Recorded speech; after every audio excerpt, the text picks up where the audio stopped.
Hi guys, welcome back divya.com. இன்னைக்கு நம்மளோட சேனலில் ரொம்பவே டிஃப்ரெண்டான சூப்பரான ஹெல்த்தியான அண்ட் டேஸ்டியான ஒரு ரெசிபி தான் பார்க்க போகிறோம். இந்த ரெசிபி பார்த்தீங்க அப்படின்னா நீங்கள் காலையில் பிரேக்ஃபாஸ்ட் கூட பண்ணி கொடுக்கலாம், அப்படி இல்லைனா நீங்கள் ஈவினிங் ஸ்நாக்காக கூட பண்ணலாம்.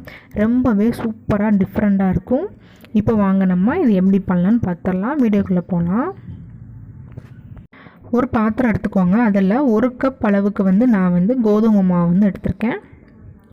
இப்போ இதுக்கு தேவையான அளவுக்கு உப்பு சேர்த்துக்கோங்க. உப்பு சேர்த்ததுக்கப்புறமா கொஞ்சமாக தண்ணி விட்டு நம்ம எப்பவும் பிசைகிற சப்பாத்தி மாவுக்கு எப்படி பிசையுமோ அந்த மாதிரி நல்லா சாஃப்டாக பிசைஞ்சு எடுத்துக்கோங்க.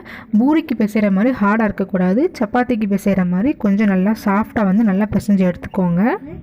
இப்போ நல்லா பிசைஞ்சாச்சு. இதுக்கு மேலே கொஞ்சமாக ஒரு ஸ்பூன் அளவுக்கு எண்ணெயை விட்டு கொஞ்சம் நல்லா பிசைஞ்சு வச்சுக்கோங்க. நம்ம உள்ளே வைக்கக்கூடிய மசாலா எப்படி பண்ணலான்னு பார்க்கலாம். அதுக்கு ஒரு கடாயை வச்சுக்கோங்க. கடாய் ஹீட் பண்ணதுக்கப்புறமா 1 ஸ்பூன் அளவுக்கு எண்ணெய் விட்டுக்கோங்க. எண்ணெய் கொஞ்சம் நல்லா காயட்டும். காய்ச்சதுக்கப்புறமா ஒரு 1/2 ஸ்பூன் அளவுக்கு ஜீரகம் சேர்த்துக்கோங்க. அண்டு நான் 2 பெரிய வெங்காயத்தை இந்த மாதிரி நீல வாக்கில் கட் பண்ணி வச்சுருக்கேன். நம்ம அதையும் சேர்த்துக்கலாம். வெங்காயம் சேர்த்ததுக்கப்புறமா ஓரளவுக்கு வெங்காயம் வதங்கி வரட்டும். அதாவது ரொம்ப அதிகமாக வதங்க தேவையில்லை. அந்த கண்ணாடி பதம்னு சொல்லுவாங்க இல்லையா, ஸோ அந்த மாதிரி கண்ணாடி பதம் வர வரைக்கும் வெங்காயம் வதங்கி வரட்டும். இப்போ இது கூட நான் கொஞ்சம் கருவேப்பிலை சேர்த்துக்கிறேன். ஒரு ஸ்பூன் அளவுக்கு இஞ்சி அண்டு பூண்டை நல்லா தட்டி வச்சுருக்கேன். நீங்கள் தட்டியே போடுங்க, அதான் கொஞ்சம் நல்லா டேஸ்ட் கிடைக்கும். பேஸ்ட்டாக ஆட் பண்ணுறதை விட இந்த மாதிரி தட்டி போடுங்க, கொஞ்சம் நல்லா வாசனை ரொம்ப நல்லாயிருக்கும். இதெல்லாம் சேர்த்து வெங்காயம் இஞ்சி பூண்டு எல்லாம் சேர்த்து கொஞ்சம் நல்லா வதங்கி வரட்டும். ஓரளவு வெங்காயம் நல்லா வதங்கினதுக்கப்புறமா நான் பச்சை மிளகாய் கட் பண்ணி சேர்த்துக்கிறேன்.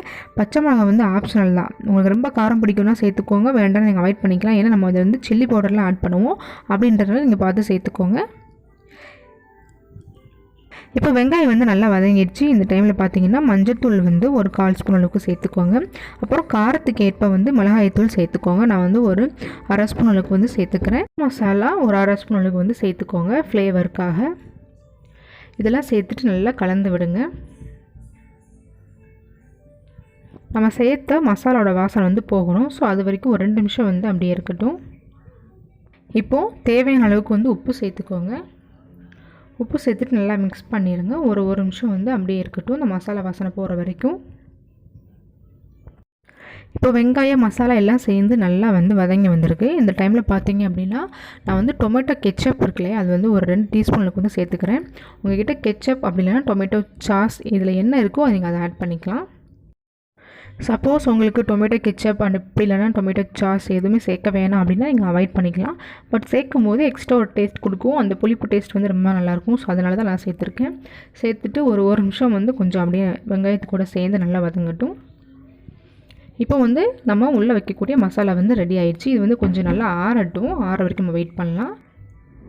இப்போது நம்ம பிசைஞ்சு வச்சுருக்கிற மாவு பாருங்கள், நல்லா ஊறி நல்லா சாஃப்டாக வந்திருக்கு. இப்போ நம்ம இதை பூரிக்கு எப்படி தேய்ப்போமோ அதே மாதிரி தேய்ச்சி நம்ம எடுத்துக்கலாம்.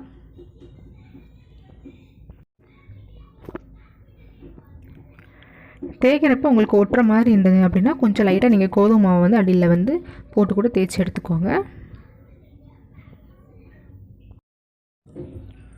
பாருங்கள், இந்த மாதிரி நல்லா சேஃபாக தேய்ச்சி எடுத்துக்கோங்க. இப்போது நம்ம இதுக்குள்ளே வதக்கி வச்சுருக்கிற அந்த வெங்காய மசாலாவை இது உள்ளே வச்சிடலாம்.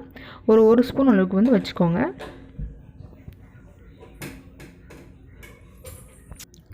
மசாலா உள்ளே வச்சதுக்கப்புறமா நம்ம இந்த மோமோஸ்லாம் மடிப்போம் இல்லையா, அந்த மாதிரி சேஃபாக ஃபஸ்ட்டு மடிச்சுக்கோங்க.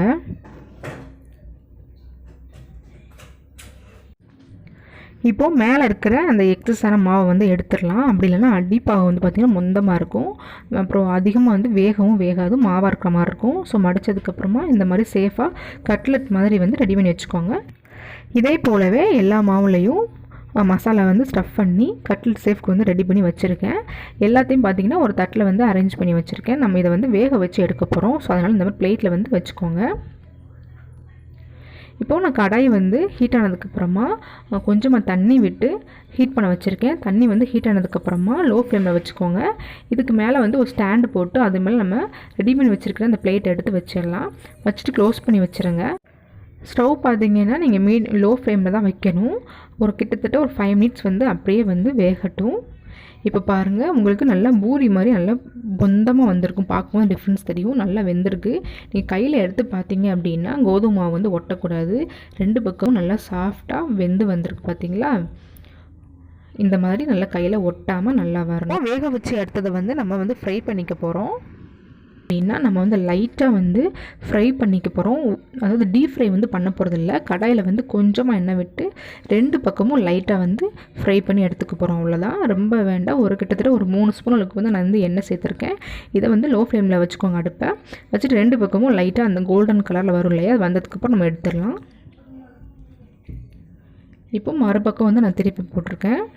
இப்போ பாருங்கள், 2 பக்கமும் நல்லா வெந்துடுச்சு. உங்களுக்கு பார்க்கும்போது தெரியும், நல்லா கலர்ஃபுல்லாக சூப்பராக வந்திருக்கு. பார்க்குறதுக்கே ரொம்ப ரொம்ப சூப்பராக இருக்குது. நீங்கள் இது காலைல பிரேக்ஃபாஸ்ட்டாகவும் சாப்பிட்டுக்கலாம், இல்லை ஸ்நாக்ஸாகவும் சாப்பிட்டுக்கலாம். இட்லி தோசைக்கு பதிலாக இந்த மாதிரி டிஃப்ரெண்ட்டாக பண்ணி கொடுத்தீங்க அப்படின்னா கிட்ஸ்லாம் வந்து ரொம்பவே சூப்பராக விரும்பி சாப்பிடுவாங்க. இதுக்கு வேறு சைடிஸ் எதுவுமே தேவையில்லை. ஜஸ்ட்டு இந்த மாதிரி டொமேட்டோ கெச்சப்போ இல்லை சாஸோ இருந்தால் போதும். நீங்கள் அதை டிப் பண்ணி சாப்பிட்டீங்க அப்படின்னா அப்படி ஒரு டேஸ்ட்டில் இருக்கும். கண்டிப்பாக நீங்கள் வந்து இந்த மாதிரி டிஃப்ரெண்ட்டான ஐட்டம்ஸ்லாம் உங்கள் வீட்டில் வந்து ட்ரை பண்ணி பாருங்கள். ட்ரை பண்ணி பார்த்துட்டு எப்படி இருக்குன்னு சொல்லுங்கள். தேங்க்யூ.